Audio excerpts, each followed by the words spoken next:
सितार के तारों से रूबरू कराया, कलाकार की साधना से रूबरू कराया, यहाँ तक कि इतनी दूर गागरोन के किले तक हम आपको ले गए। नदी के उफान को नज़रअंदाज करते हुए वीरान टापुओं पर हम आपको ले गए। पर आज है कुछ बहुत ही खास और बहुत ही नया। जी हाँ, आज हम आपको दिखा रहे हैं खूबसूरत जेवरातों का और एथनिक ज्वेलरी, एंटीक्स का एक बहुमूल और बेशकीमती संग्रह। ये संग्रह इसलिए बेशकीमती नहीं है कि इसमें हीरे, पन्ने, मोती जड़े हुए हैं या ये बेशकीमती मेटल से बनाया गया है। ये इसलिए बेशकीमती है कि कला का बेजोड़ नमूना है। तो आइए पहले देखते हैं संग्रह। राजस्थान, जिसके कण कण में बसी है कला, गौरवशाली इतिहास के पहलू में लिपटी है कला। रजवाड़ों ने जितनी जीवटता से अपनी धरती की रक्षा की, उतनी ही कोमलता से कला को संरक्षण दिया। राजसी वैभव अद्वितीय है, इतिहास के झरोके से झांकती भव्य इमारतें, वक्त के थपेड़े सहते सहते किले महल, दरकती दीवारों को थामकर खड़ी हवेलियां उसी बेशकीमती अतीत का हिस्सा है जिसका यौवन काल अब बीत चुका है। मगर कोई चीज चिर यौवन संपन्न है तो वह है आभूषण, चाहे राजसी परिधान का हिस्सा हो या दरबारियों के शरीर की शोभा या बहुरंगे लोक जीवन का अंग। उसे कारीगर ने जैसे गढ़ा वह आज भी वैसा का वैसा ही है। आभूषण से हमारा नाता बहुत पुराना है। सोना चांदी से पहले लकड़ी और पत्थर के आभूषणों का चलन था। आभूषण सिर्फ सजने की चीज ही नहीं, बल्कि कलात्मकता को रचने और पीढ़ियों तक सुरक्षित रखने का माध्यम भी रही हैं।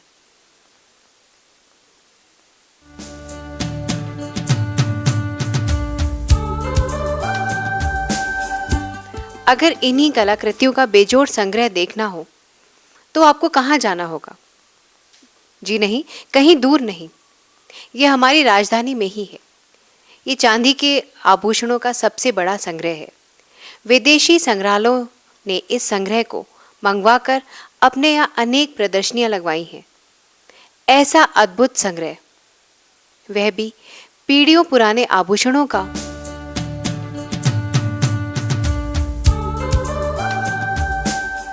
जी हाँ, ये खजाना है राजीव अरोड़ा का। सबसे महत्वपूर्ण बात है कि हमको हमारी सभ्यता, हमारी संस्कृति पे गर्व करना आना चाहिए।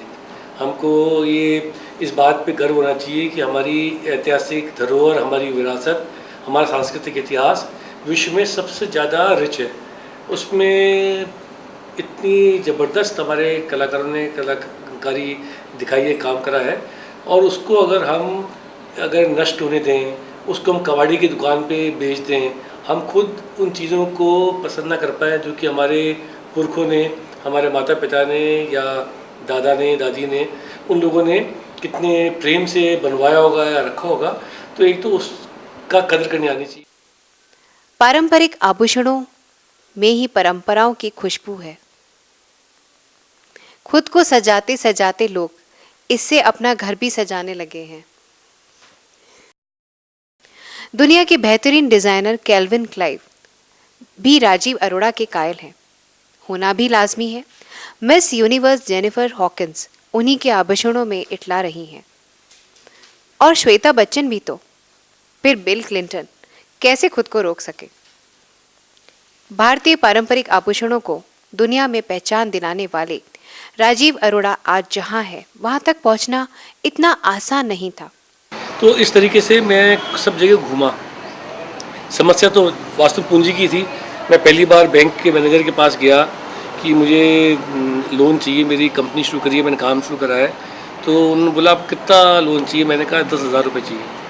तो 10,000 रुपये के लोन के लिए मुझसे बोलते हैं कि आप कहाँ रहते हैं? मैंने कहा मेरे पिताजी घर में रहता हूँ। तो बोले उसके कागजात आपको ला के देने पड़ेंगे, मुझे गिरवी रखवाने पड़ेंगे, उसके बाद ही आपको लोन दे सकते हैं। मैंने कहा मैंने व्यापार मेरे खुद के दम के ऊपर शुरू करा है, मैंने कभी मेरे माता पिता या रिश्तेदारों से कोई सहायता नहीं मांगी। तो मैं उनसे कैसे कह सकता हूँ कि आप अपने घर को यहाँ पे मॉर्गेज रखवा के बैंक के अंदर, उसके बदले में 10,000 रुपये का लोन दे रहा हूँ? तो मुझे 10,000 रुपये का लोन नहीं मिला।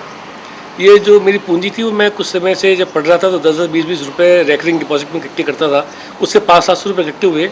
इस तरीके से व्यापार शुरू करा हुआ है मेरा। तो अब देखें डिजाइनर राजीव अरोड़ा की डिजाइनों को आकार कैसे मिलता है।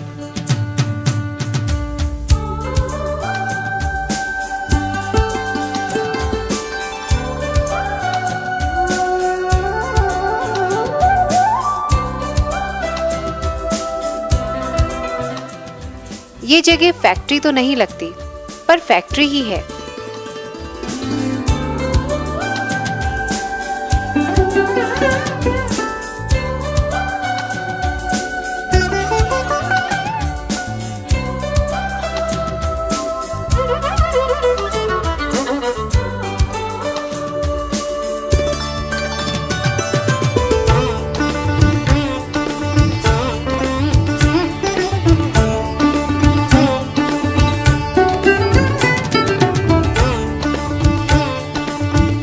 गलाने, गोल्ड में डालने, जड़ने, फिर बनने के बाद फिनिशिंग, और ये रहा हंसता मुस्कुराता जगमगाता आभूषण।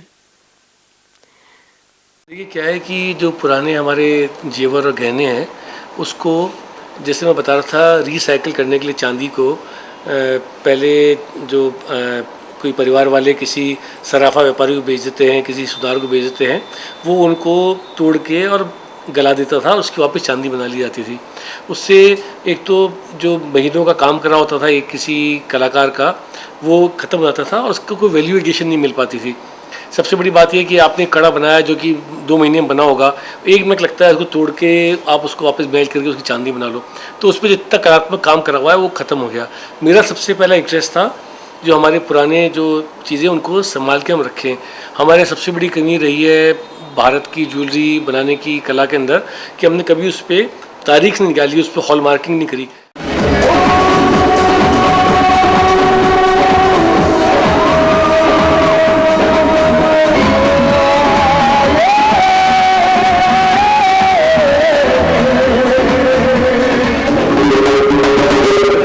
रूबरू देखते रहिए।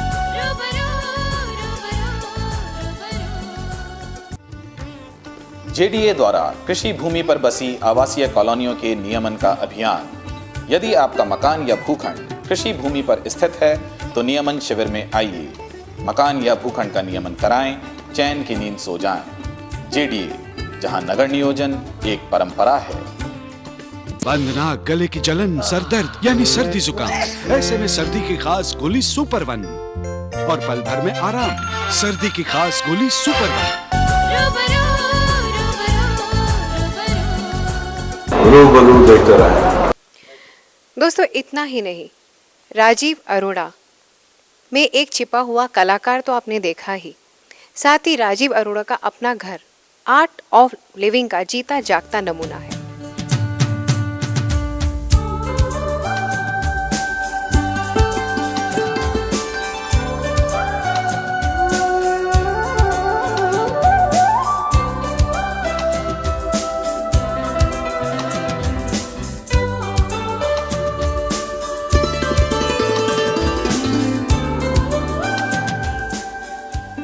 विरासत और पारंपरिक धरोहरों में राजीव अरोड़ा की दिलचस्पी हमेशा से रही है।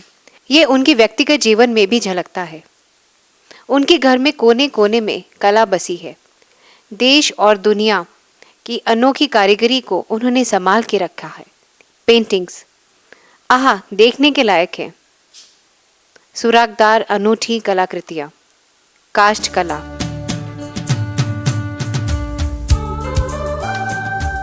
किले, महल, हवेलियों से उन्हें बेहद लगाव है। उन्होंने दुनिया भर की सैर की है, लेकिन राजकाल की पुरानी रियासतें उन्हें अपनी ओर खींचती हैं। राजीव अरोड़ा एक बहुआयामी व्यक्तित्व है। सामाजिक जीवन में हूँ तो काफ़ी सारी संस्थाओं में काम करने का मुझे मौका मिला। अभी मैं केंद्रीय फिल्म सेंसर बोर्ड का सदस्य हूँ। इसके अलावा नेहरू युवक केंद्र संगठन NYKS है, ये भारत सरकार की खेल कूद और युवा विभाग का संगठन है और विश्व का सबसे बड़ा युवा संगठन कहलाता है नेहरू युवा केंद्र संगठन, जिसके मैं गवर्निंग बोर्ड का मैं हूँ केंद्र सरकार के। श्री सुनील दत्त के का संगठन है सद्भावना के सिपाही, उसका काम भी मैं देखता हूँ और इस वजह से मैं NYKS के साथ भी जुड़ा और मेरे को दत्त साहब के संग काफ़ी समय रहने का मौका मिला। और इसके अलावा क्योंकि मैं विशेष रूप से व्यापार में निर्यातक हूँ, तो फेडरेशन ऑफ राजस्थान एक्सपोर्टर्स करके जो हमारी संस्था है, जो एपेक्स बॉडी है पूरे राजस्थान के एक्सपोर्टिंग ऑर्गेनाइजेशंस की, उसका मैं अध्यक्ष हूँ पिछले कुछ वर्षों से। हम कोशिश कर रहे हैं कि राजस्थान को विश्व के व्यापार के मानचित्र पर लेके आ सकें। और फिर मेरे को जिम्मेदारी मिली इंग्लो अमेरिकन चैम्बर ऑफ कॉमर्स का अध्यक्ष होने की और जेम्स एंड ज्वेलरी का उसका राष्ट्रीय अध्यक्ष होने का। और हम लोगों ने कोशिश करी कि जो जयपुर में लगभग 2 से 3 लाख लोग जवाहरात के व्यवसाय के संग जुड़े हुए हैं, उनको विश्व स्तर पे लेके जाया जाए। तो दोस्तों, लगा ना आज का एपिसोड बहुत खास। दोस्तों, आपका प्यार, आपका विश्वास, आपके खतों से हमें मिलता रहता है। आपके हज़ारों पत्र हमें मिलते हैं और जो हमें हौसला देते हैं कि हम आगे यूं ही बढ़ते रहें और आपसे होते रहें रूबरू। रापचिक रूबरू। रूबरू